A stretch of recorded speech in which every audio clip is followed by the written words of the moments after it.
আসসালামু আলাইকুম ভিউয়ার্স, আশা করি সবাই ভালো আছেন। আমি এখন আছি বর্তমানে কিশোরগঞ্জ জেলার পাগলা মসজিদ। এই সেই কিশোরগঞ্জ জেলার ঐতিহ্যবাহী পাগলা মসজিদ। এই মসজিদটি শুভ উদ্বোধন করেন তৎকালীন মাননীয় জেলা প্রশাসক জনাব ম শফিউল আলম স্যার। বাংলা 21শে চৈত্র 1393 সন এবং ইংরেজিতে 6ই এপ্রিল 1987 সাল।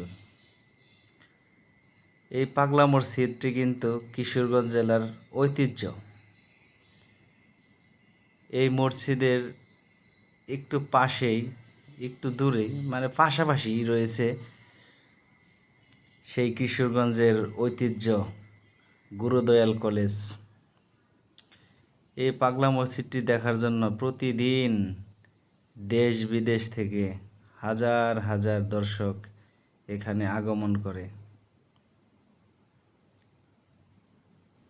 বাংলাদেশের বিভিন্ন স্থান থেকে কিশোরগঞ্জে আসার জন্য বিভিন্ন মাধ্যম রয়েছে। কেউ যদি বাসে আসতে চান তাহলে বাসে এসে কিশোরগঞ্জ নামতে হবে। কিশোরগঞ্জ গাইটাল বাস স্ট্যান্ড, সেই গাইটাল বাস স্ট্যান্ডে নামার পরে অটোতে করে জনপ্রতি 20 টাকা ভাড়া নেবে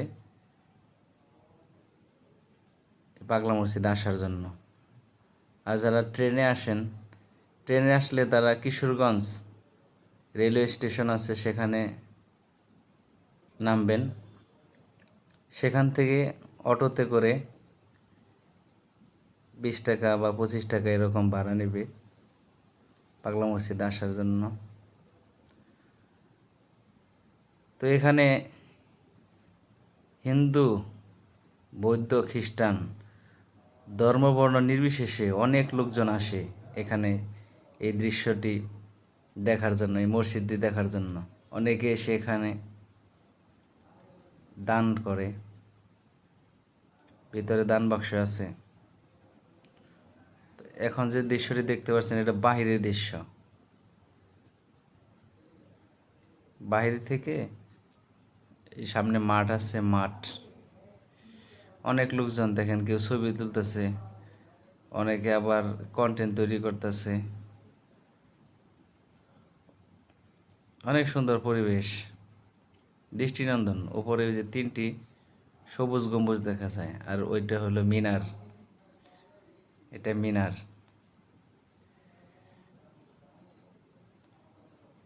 তো পরিবার নিয়ে আপনারা অনেকে এখানে ঘুরতে আসতে পারেন। মনোরম দৃশ্য। অনেকের বিভিন্ন ধরনের রোগ ব্যাধি থাকে, তারা এখানে এসে মানত করে।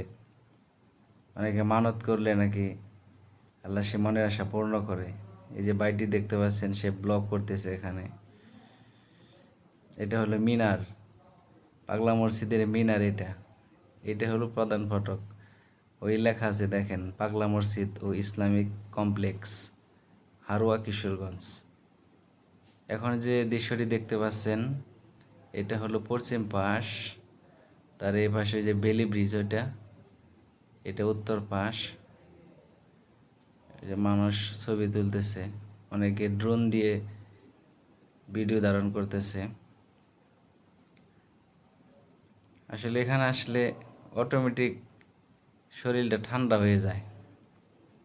এত সুন্দর বাতাস কোথা থেকে আসে, আল্লাহর রহমত। আর এই যে পাশে দেখতে পাচ্ছেন অজুখানা, এখানে অজু করে পবিত্রতা অর্জন করা হয়, তারপর ভিতরে সালাত আদায় করে। এটা সেই দান বাক্স, এখানে দর্শনার্থীরা দান করে থাকে। অনেকে মানত করে থাকে, সে মানত পূর্ণ করে। তারপর এখানে 2 রাকাত নফল নামাজ আদায় করে আল্লাহর কাছে দোয়া প্রার্থনা করে। অনেকেই মনে করেন এখানে দোয়া প্রার্থনা করলে সেই দোয়া প্রার্থনা আল্লাহ পাক কবুল করে থাকেন। এটা হলো প্রধান ফটক, এটা হলো যে ভিতরের দৃশ্য। এখন যে দেখতে পাচ্ছেন এটা হলো যে বাহিরে অসহায় লোকজন। এটা হলো নাম ফলক। আর এ পাশে যে দেখতে পাচ্ছেন এটা হলো মাদ্রাসা, পাগলা মসজিদের পাশেই এটা হলো মাদ্রাসা, এটা রাস্তা। আর এই যে সামনেই অনেক ধরনের ইসলামিক বই বিক্রি করা হয়। ধন্যবাদ, সবাই ভালো থাকবেন। আসসালামু আলাইকুম।